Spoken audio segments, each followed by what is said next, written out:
Como ya han dicho, se encuentra con nosotros el licenciado Edgar Barquín, que es vicepresidenciable del Partido Líder.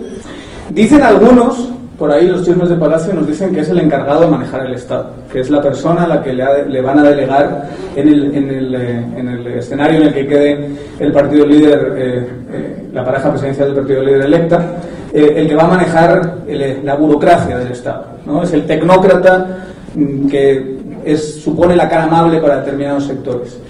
Entonces, vamos a intentar conocerlo un poquito más, vamos a intentar conocer la propuesta del líder y vamos a preguntarnos si le toca, ¿verdad? Si le toca o si no le toca. Eso vamos a intentar dilucidar. Le pido otro aplauso para el candidato a vicepresidente. Licenciado, ¿qué tal? Hay un tema de coyuntura en el país, hay un tema, el tema de la SAT, el tema del ICS, y esto es un tema de sobra conocido. Esto es la punta del iceberg. El tema de la corrupción es un mal endémico que tiene Guatemala, y les digo, la corrupción viene de dos sectores, el sector público, sector privado, y no es de ahorita, esto viene de la época de la conquista, de la época de la colonia, y es una cultura indeseable que tenemos. No se eche la culpa a los españoles, por favor. No, este es un tema cultural del caso de Guatemala. Que vinieron algunos de allá es otra cosa, pero no estamos... Usted de hecho es descendiente de españoles, o sea que no, sí, no tiremos piedras al propio. No, por supuesto que no. Entonces, lo que le quiero decir es el tema de que hay un mal endémico que parte de un problema serio que tenemos en Guatemala, que también es una cultura de incumplimiento de la ley, ¿verdad? Es decir, y es un tema cultural, porque acá la gente se pasa a los semáforos en rojo, pero si va a Estados Unidos no se lo pasa. Es un tema del enforcement de la ley, y eso es lo que nos está sucediendo. Qué bueno que pase esto, qué bueno que se investigue. Lo que no veo correcto es que de entrada se culpe a las personas. No estamos siendo tolerantes con el respeto al Estado de Derecho, al principio constitucional de inocencia, al debido proceso.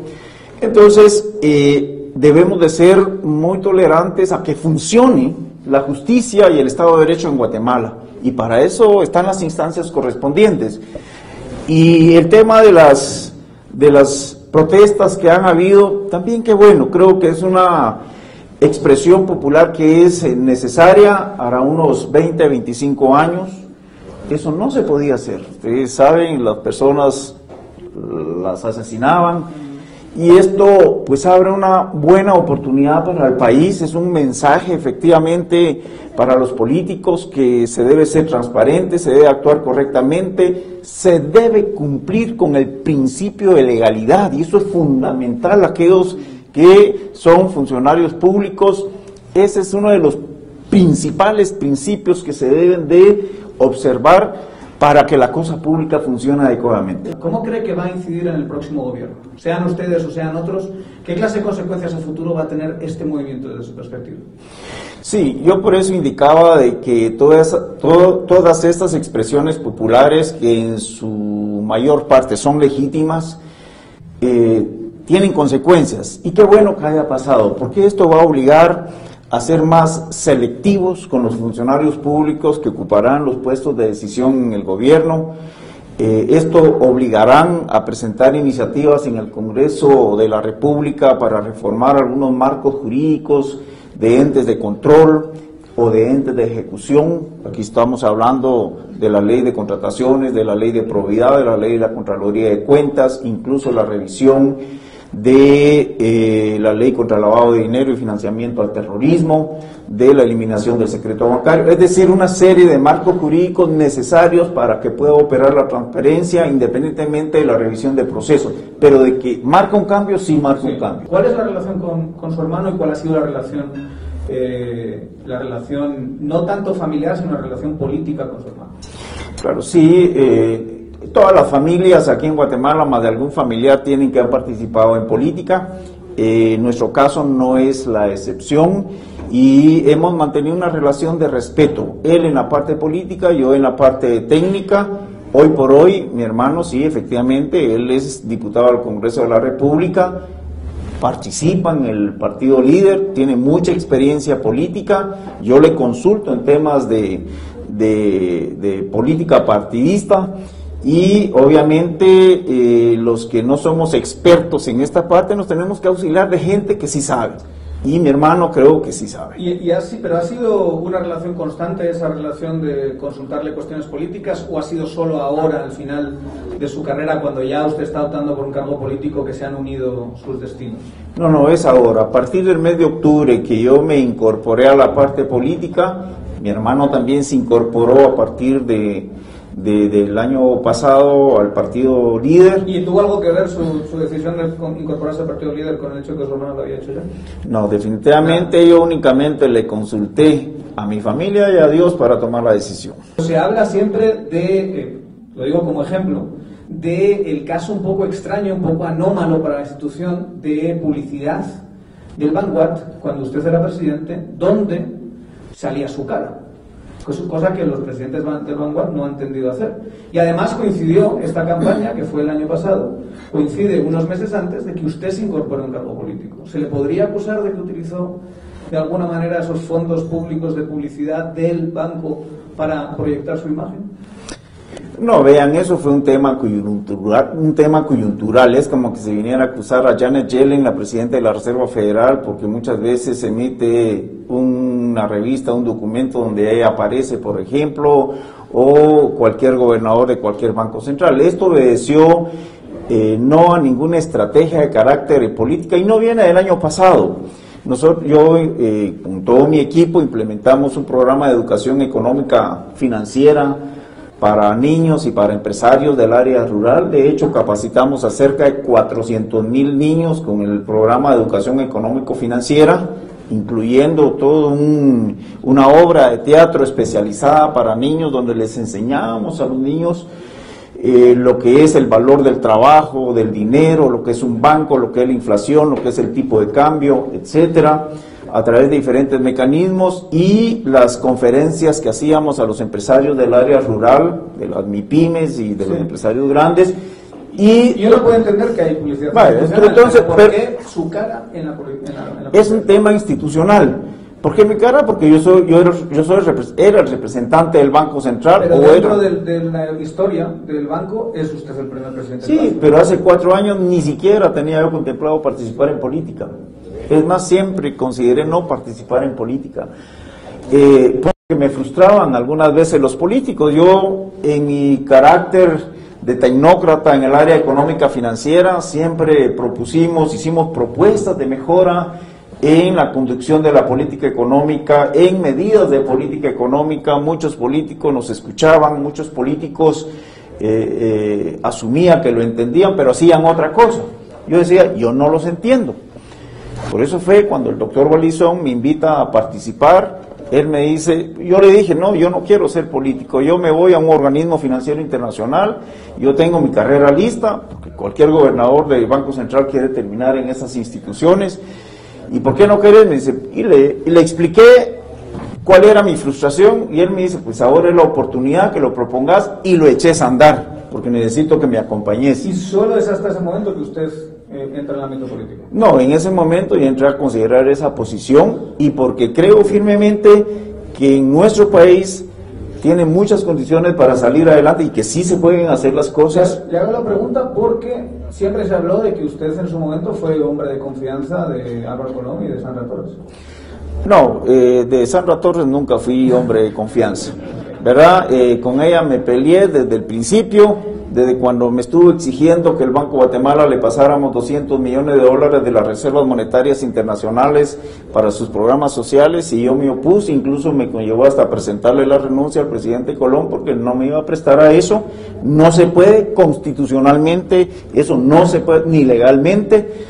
Obviamente me respaldó el presidente Colón en ese tipo de decisiones, y con quien colaboré fue con el presidente Colón, siendo superintendente de bancos y siendo presidente del Banco de Guatemala. Era mi obligación institucional de participar en gabinetes económicos y orientar. Lamentablemente no me dejaron meterme en muchas de las políticas más que en la estabilización del sistema financiero. Ustedes recuerdan los problemas del año 2006-2007, donde el sistema financiero estaba muy golpeado. Mi meta era levantar al sistema financiero y estabilizar macroeconómicamente el país. Presentamos un plan de 7 años, esto lo llevamos a cabo juntamente con el sector privado y con el sector financiero, y las pruebas, ahí están los números, lean en la página web los informes del Fondo Monetario Internacional.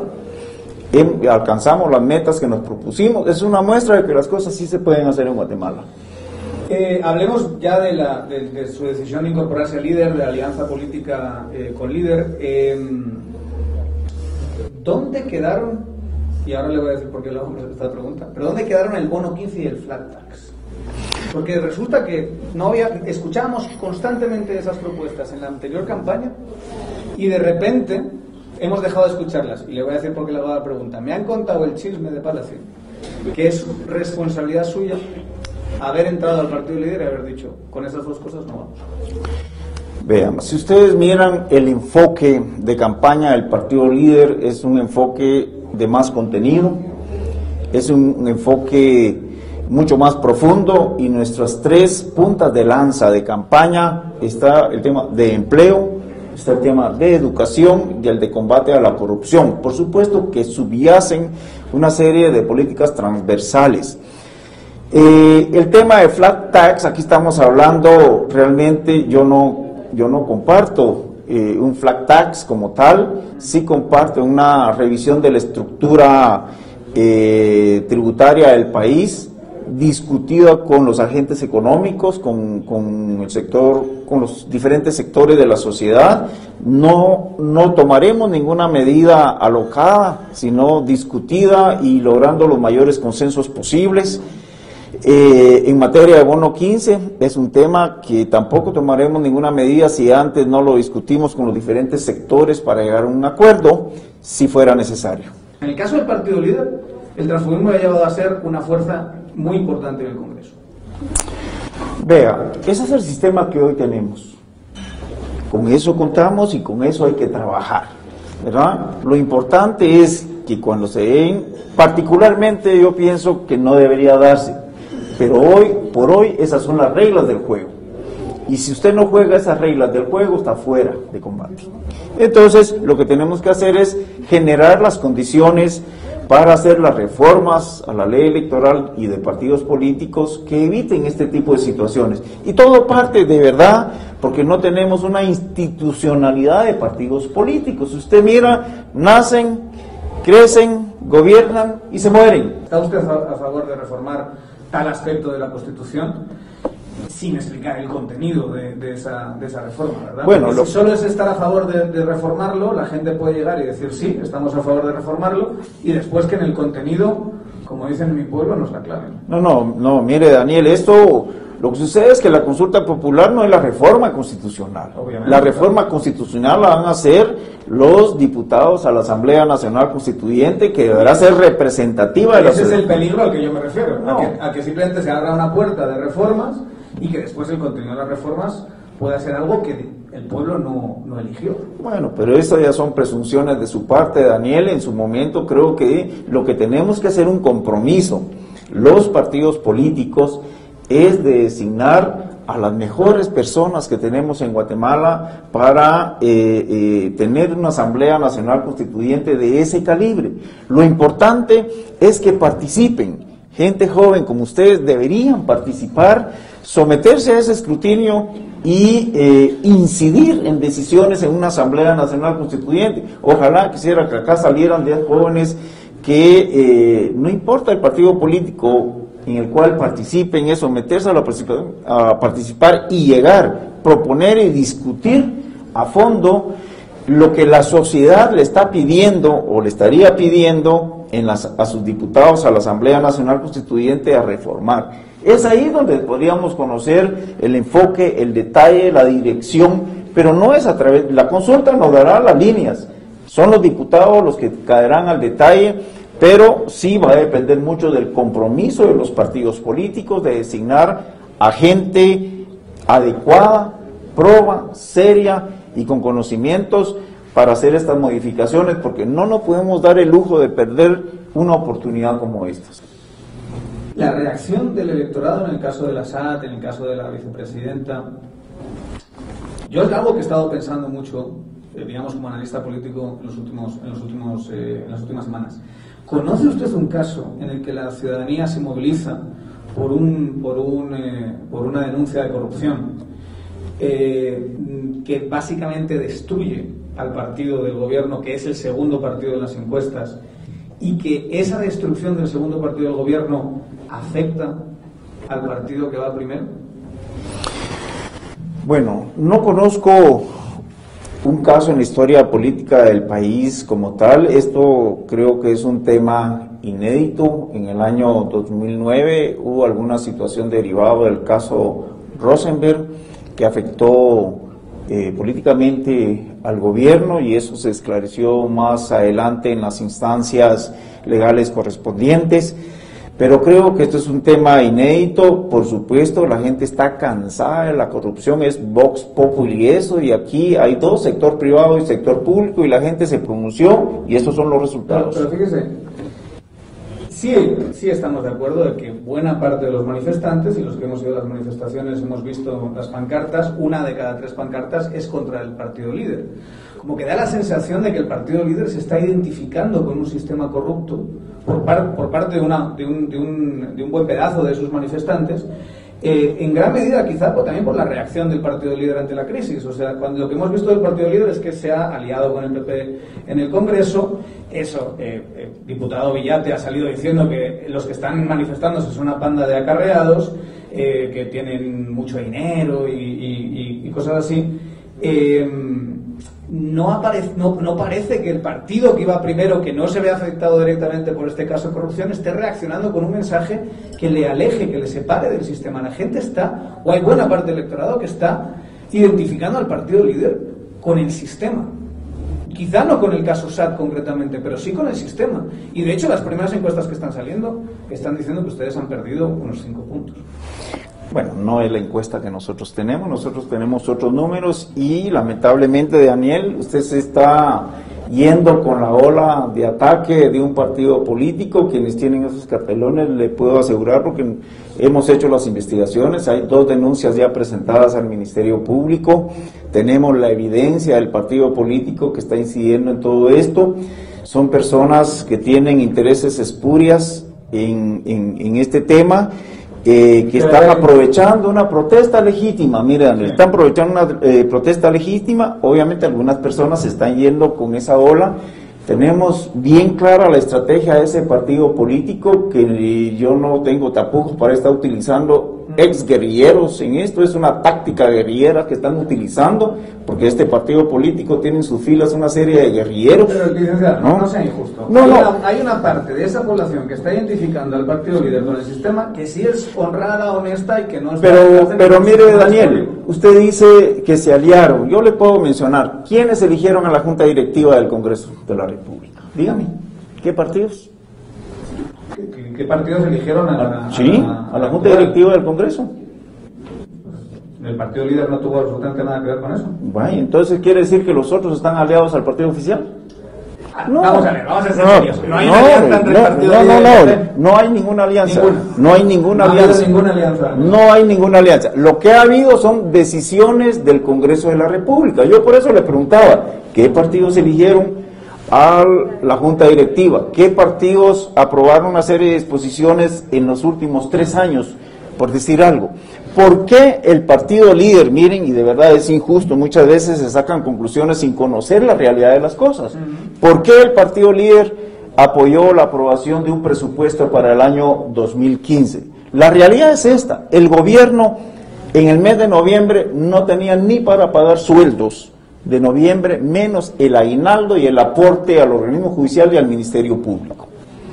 Y no tener un presupuesto aprobado para el año 2015 iba a ser un verdadero caos. Yo conozco de finanzas públicas porque me he involucrado en esto. Iba a ser un verdadero caos la gestión y administración del presupuesto del año 2015, y se iba a prestar a una serie de situaciones no transparentes, porque de eso devienen miles de transferencias presupuestarias Y eso iba a ser el problema, ¿no? Por esa razón, el partido líder apoyó en la aprobación de un presupuesto en el que nosotros le pusimos límites a los indicadores de carácter fiscal en materia de deuda pública, en materia de déficit fiscal para hacer sostenible esta deuda. Redujimos la aprobación de bonos, el gobierno estaba solicitando 8.500 millones, el partido líder le aprobó 4.000 millones, incluyendo el reintegro de las deficiencias netas al Banco de Guatemala, porque si no, no hay efectividad de la política monetaria. Le limitamos incluso algunos renglones presupuestarios para evitar probables inversiones dudosas que se pudiesen haber hecho, y se mejoró el techo presupuestario a nivel de educación, a nivel de salud, y hoy estamos leyendo en la prensa libre transferencias que han hecho el gobierno, pero eso ya sale del Congreso de la República, es un tema de ejecución presupuestaria. Pero eso no significa que estemos aliados, que el partido esté aliado, eso significa, es un tema de interés nacional. La reacción que yo le he dicho, que ha tenido el partido líder con respecto a esta crisis, digamos, y lo que decíamos al principio, su Facebook no haciendo referencia a las manifestaciones, muchísimas pancartas que no son exclusivamente de acarreados, yo, digamos, diría que muy minoritariamente de acarreados, identifica al partido líder con este sistema, de alguna manera está negando todo eso que está pasando en el país, o está negando la mayor de esas realidades. No, premisas falsas, conclusiones falsas. Así de fácil, Daniel. No es así. Por supuesto, es una situación que debe ocuparnos para aprovechar las diferentes circunstancias en ir mejorando temas de transparencia. Son mensajes muy claros que la sociedad está dando, está cansada de la corrupción, y eso es un tema claro, pero no se debe quedar ahí. Esto debe conllevar a resultados de cambios legislativos. Ojalá se empuje hacia esto. Nosotros sí lo queremos hacer. Estamos conscientes y de acuerdo con las preocupaciones de la sociedad en ese sentido. Tenemos derecho a exigir, pero también como guatemaltecos tenemos obligaciones. Aquel guatemalteco que compra discos pirateados, aquel guatemalteco que va a algún lugar y no pide la factura, aquel comerciante que no otorga la factura, está siendo corrupto también. Entonces, de eso estamos hablando de un compromiso como sociedad para poder exigir y cumplir también nuestras obligaciones. Como partido estamos conscientes de la situación, y qué bueno que esto se ha dado, porque esto va a provocar cambio. La situación en los próximos gobiernos y en el próximo gobierno no va a ser muy diferente a la situación que hay. La sociedad está obligando, la sociedad ya encontró un medio de expresión, y qué bueno que eso se dé. Las redes sociales es un buen mecanismo, pero tampoco nos dejemos engañar. Hay muchos grupos con intereses espurios que se aprovechan de esta situación y de una protesta legítima.